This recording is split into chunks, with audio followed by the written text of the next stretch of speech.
ravi de vous retrouver pour ce 4e épisode de Devenez acteur du vivant.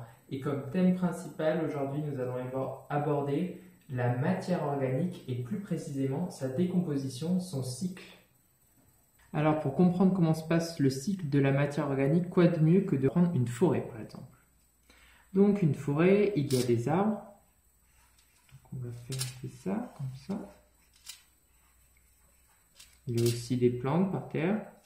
Vous vous souvenez, dans le premier épisode de Devenez acteur du vivant, on a dit que les besoins de l'arbre, ils étaient au nombre de 5. Donc il y avait tout d'abord la lumière, l'air, l'eau, les minéraux et un support de culture. Ok. Donc vous doutez bien que l'arbre, il est dans la forêt, donc il a tout d'abord le soleil,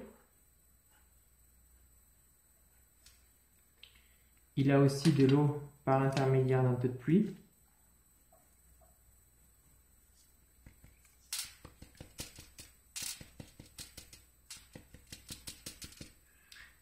le support, c'est le sol, son sol d'ancrage, donc c'est tout ça.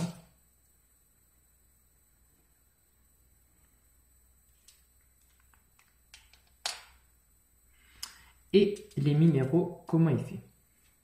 Alors il faut savoir que les plantes, ce sont des producteurs primaires, donc ils n'ont pas besoin forcément de matière organique pour pousser.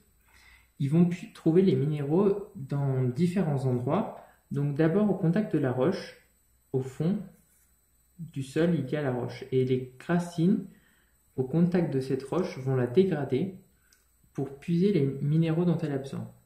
Et les minéraux aussi proviennent d'une autre source, de la roche d'une part, et de la matière organique. MO ici on va l'appeler. Donc cette matière organique, qu'est-ce que c'est au final? En fait, ce sont de très longues chaînes de carbone et d'azote, entre autres, issues de matières vivantes en fait, que ce soit des feuilles, les feuilles des arbres, qui se retrouvent au sol. Alors les feuilles, quand elles tombent, en fait, c'est là qu'on va passer aux choses sérieuses. Si vous êtes promené en forêt, vu que la litière de la forêt, finalement, ce sol sur lequel reposent les racines, les arbres, tout ça, il y a des feuilles dessus, mais il y a aussi des feuilles en cours de décomposition. Vous imaginez bien que si toutes les feuilles et toute la matière organique produite par la forêt s'accumulaient sans être dégradée, il y aurait un problème, sauf qu'elle est tout le temps dégradée par ce qu'on appelle des organismes comme les détritivores ou les décomposeurs qui vont s'attaquer à cette matière organique pour pouvoir après la décomposer et qu'elle soit assimilable de nouveau par l'arbre. Donc c'est-à-dire que petit à petit, cette feuille, les insectes vont la croquer par exemple. Il y a aussi beaucoup de champignons dans le sol. On va les représenter en rouge. Ils sont partout, ça forme des filaments, des fins filaments. Il y en a vraiment de partout. Il y a même des associations avec les racines de l'arbre pour l'aider à ce qu'il trouve les minéraux dont il a besoin. De nombreuses bactéries aussi aident les matières organiques à se décomposer. Et aussi tout ce qui est vers, tout ce qui est invertébré. Sans eux, finalement, cette matière organique ne pourrait pas être décomposée et pas être de nouveau assimilable par l'arbre. Alors, à la surface du sol, cette matière organique qui se décompose forme un autre substrat qu'on appelle l'humus. Cet humus est très intéressant point de vue biologique et point de vue du vivant parce que c'est un lieu qui regorge de vie. Il y a des millions et des millions de bactéries contenues dans seulement 10 cm de sol. C'est incroyable tout ce qu'il y a. Donc, du fait, quand un végétal colonise un milieu, une roche, il va y avoir une accumulation de matière organique qui va être décomposée pour former le sol. Et plus un milieu va être évolué, plus la couche de sol sera importante, plus l'écosystème sera riche en vie. Pour faire un sol vraiment vivant. Alors, si on revient aux fondamentaux, donc du coup, on a dit au cours de cette partie théorique que en premier, si on représente ça sous forme d'une pyramide, on avait les producteurs primaires de matière organique. C'est-à-dire ceux qui n'ont pas besoin de matière organique pour créer de la matière organique. Et après, il y a les producteurs secondaires qui, eux, ont besoin de matière organique pour de nouveau fabriquer leur matière organique, les insectes. C'est les végétaux à la base de la pyramide, les plantes, les arbres. Et ici, on a vu que c'était tout ce qui était donc producteur secondaire, c'était tout ça. On récapitule. 2 sources de minéraux dans un écosystème. La roche et les plantes. Cette matière organique va être décomposée par des détritivores, des décomposeurs, et une fois qu'elle est décomposée, elle forme une couche qui s'appelle l'humus, qui va être de nouveau dégradée pour être de nouveau assimilable par les plantes pour pouvoir reconstituer de nouveaux organes. Voilà le cycle de la matière organique.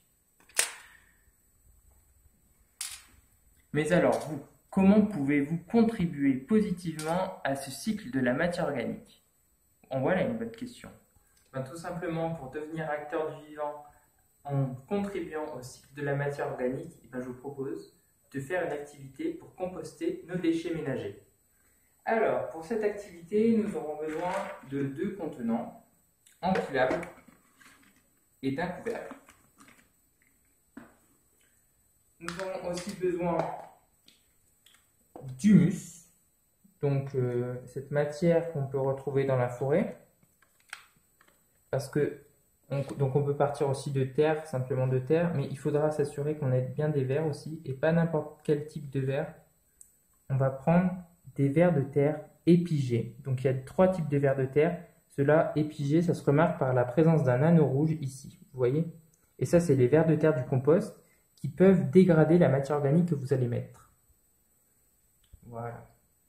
Donc il vous faudra ça. Donc de la terre avec des vers de terre épigés qu'on peut trouver dans les tas de compost, dans la forêt, sur la couche d'humus. Voilà. Et une fois que vous avez votre terrain, finalement, votre bouillon de culture, votre bouillon de micro-organismes décomposeurs, détritivores, ce sera super simple de décomposer vos déchets. Alors, tout le monde a des déchets de cuisine et ne sait pas quoi en faire et les met dans la poubelle. Sauf que pour être vraiment éco-citoyen, tout le monde devrait composter ses déchets, d'une part pour permettre de réduire la poubelle d'environ 50%, et ensuite ces déchets, vous savez, que vous mettez dans vos poubelles, se font incinérer. Donc, ces déchets organiques que vous utilisez tous les jours, les épluchures de pommes, oignons, carottes, il y a même de la rhubarbe ici, un trognon de salade, ils sont très riches en eau, et quand on les brûle, ça utilise de l'énergie pour rien, pour évaporer de l'eau. Donc c'est vraiment pas top. Et en plus, tout le monde est embêté avec les déchets, ne sait plus quoi en faire. Les villes ne savent plus comment les gérer. Donc il faut au maximum réduire ces déchets. Une manière de les réduire, c'est composter ces déchets organiques. Donc, qu'est-ce qu'on met dans ce substrat? Donc tout d'abord, le premier contenant, il n'a pas de trou, il a des billes d'argile. Vous allez empiler un deuxième contenant avec celui-là des petits trous au fond qui vont permettre l'écoulement du liquide parce que ces petites choses que vous mettez dedans ont un taux d'humidité assez élevé. Donc, quand vous avez votre support, votre terreau finalement avec les bons micro-organismes, les vers de terre, vous allez pouvoir commencer à dégrader vos déchets. Donc, vous pouvez mettre tous les déchets produits aujourd'hui, un peu de carton aussi, et du marc de café aussi.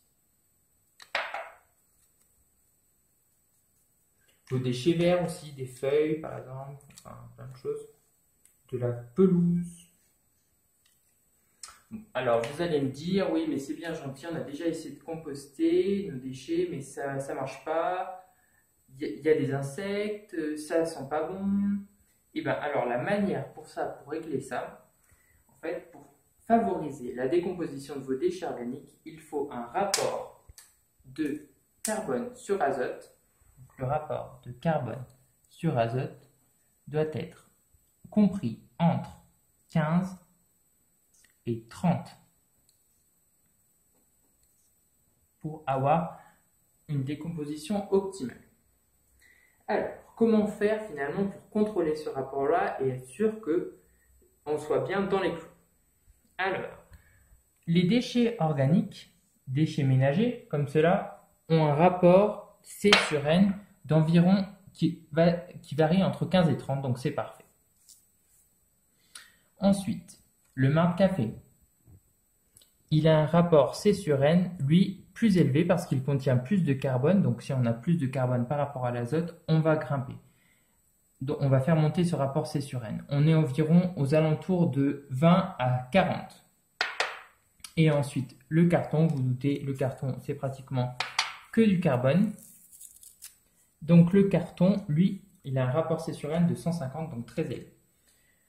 Donc, pour votre compost, il faut mettre des déchets ménagers que vous trouvez, donc que ce soit les pelures de pommes, les pelures de rhubarbe, toutes les épluchures que vous produisez, du marc café, un peu de carton, pas trop, et surtout éviter tout ce qui est trop riche en azote, qui seront pas trop bien, enfin qui vont produire justement un échauffement du compost et tuer un peu tous les autres micro-organismes, et c'est là qu'on aura trop de moucherons, enfin toutes ces choses-là. Et aussi, il faut éviter de mettre tout ce qui est pelure d'orange, parce que les oranges, c'est trop acide et ça va risque de tuer les micro-organismes qui sont présents déjà dans votre compost. En fait, pour garder un compost le plus longtemps possible sans avoir d'odeur, sans avoir de moucherons, sans avoir tout ça, le but, c'est de garder un terreau pas trop élevé en température, donc qui ne doit pas dépasser 40 degrés, et aussi un taux d'humidité assez bon, donc pas besoin de l'arroser normalement. Si vous mettez des épluchures de légumes, ça devrait s'équilibrer tout seul. Pas de viande, pas de pain, pas de fromage, toutes ces choses-là.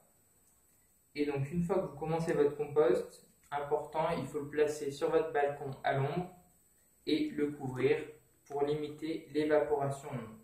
Je vous remercie pour votre attention. J'espère que cette vidéo autour du cycle de la matière organique vous aura plu et surtout que vous avez trouvé un moyen d'être bénéfique pour l'environnement en devenant acteur du vivant avec la décomposition de vos déchets organiques. Je vous laisse essayer et vous allez voir, vous allez tout de suite y prendre du plaisir si ça se passe bien. A très bientôt pour une nouvelle vidéo. Bye bye.